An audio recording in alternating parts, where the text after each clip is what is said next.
आपके साथ मैं हूं करिश्मा। भारत 24 की लगातार इस बड़ी खबर पर सुबह से ही नजर बनी हुई है। उत्तर प्रदेश के कानपुर देहात में जो हलचल तेज हुई। कानपुर देहात में मां बेटी की मौत का मामला।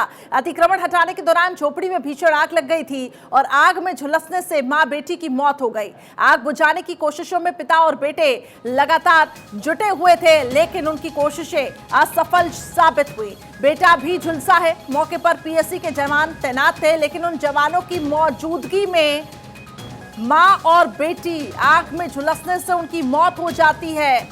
सवाल उन अधिकारियों पर भी उठ रहा है।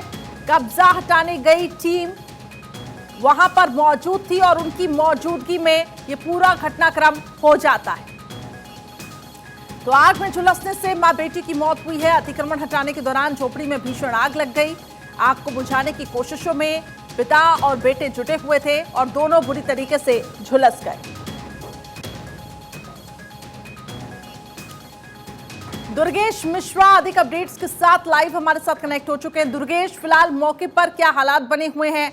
खबर यह है कि कई अधिकारियों पर भी मुकदमे दर्ज हुए हैं। सवाल यही है कि इन अधिकारियों की मौजूदगी में आखिर मां और बेटी आग में झुलस जाते हैं और इसके बाद सवाल उनकी कार्यशैली पर भी उठ रहा है। फिलहाल क्या वहां पे एक्शन लिया जा रहा है? मैं ताजा मामला आपको ये बता दूं कि जिस तरीके से कानपुर देहात में ये सबसे बड़ी घटना घटी है, ये पूरे उत्तर प्रदेश के लिए नहीं बल्कि पूरे भारत के लिए सबसे बड़ी घटना साबित हो रही है। वो इस कदर साबित हो रही है कि जो बाबा का बुलडोजर है वो जिस तरीके से उत्तर प्रदेश में जगह जगह पर कब्जे को खाली करा रहा था, उसी तरीके से ये कानपुर देहात में भी तरीका अपनाया गया। लेकिन ये तरीका ऐसा अपनाया गया कि जिसके बाद में माँ और बेटी, माँ का नाम प्रमिला दीक्षित और बेटी का नाम नेहा दीक्षित है, जिसके बाद उनकी मौत हो गई। कैसे हो गई? जिला प्रशासन ये कह रहा है कि उन्होंने स्वयं आग लगा ली, लेकिन जो लोग हैं उन्होंने ये बताया कि आसपास प्रशासन ने पहले ऐसा उकसाया गया, जिसके बाद वो आग लगाई गई। पहली बात। दूसरी बात ये कि जब उनको बचाने की कोशिश की गई तो बेटे और पिता की भी वहां पर हल्की से निशाने आई हैं, बचाने में जलन हुई है, जो कि उनका इलाज चल रहा है। दूसरी बात।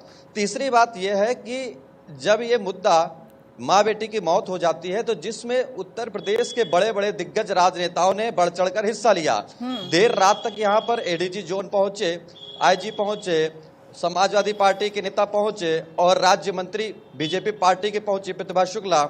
और समाजवादी पार्टी ने एक ट्वीट किया है जिसमें प्रशासन के ऊपर सीधे आरोप लगाया है डीएम, एसडीएम और जो एक लेखपाल है जिसका नाम है अशोक चौहान।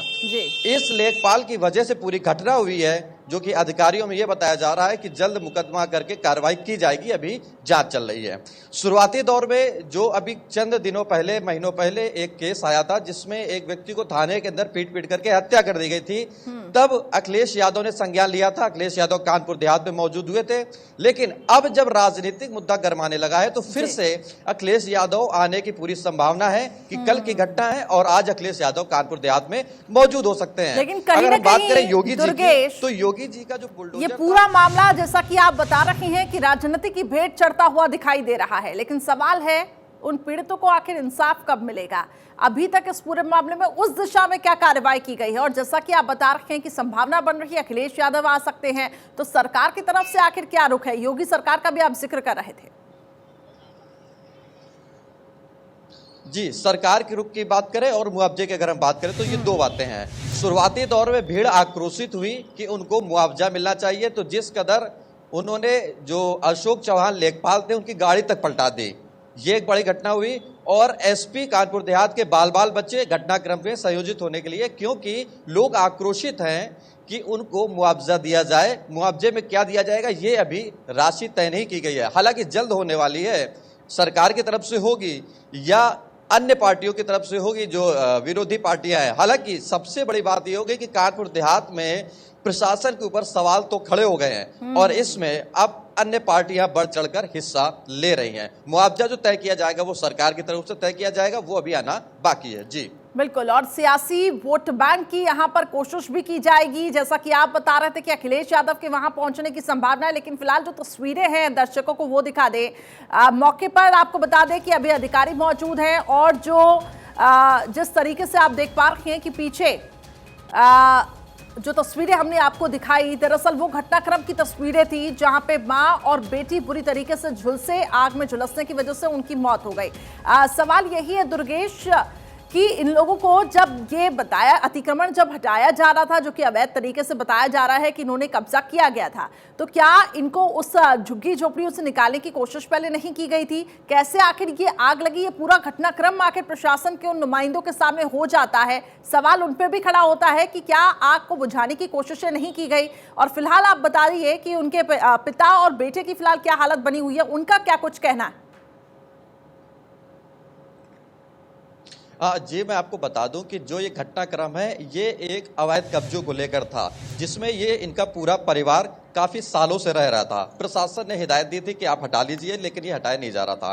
कल जब टीम हटाने पहुंची तो जिसके बाद में मां और बेटी ने अपने आप को कमरे के अंदर बंद कर लिया।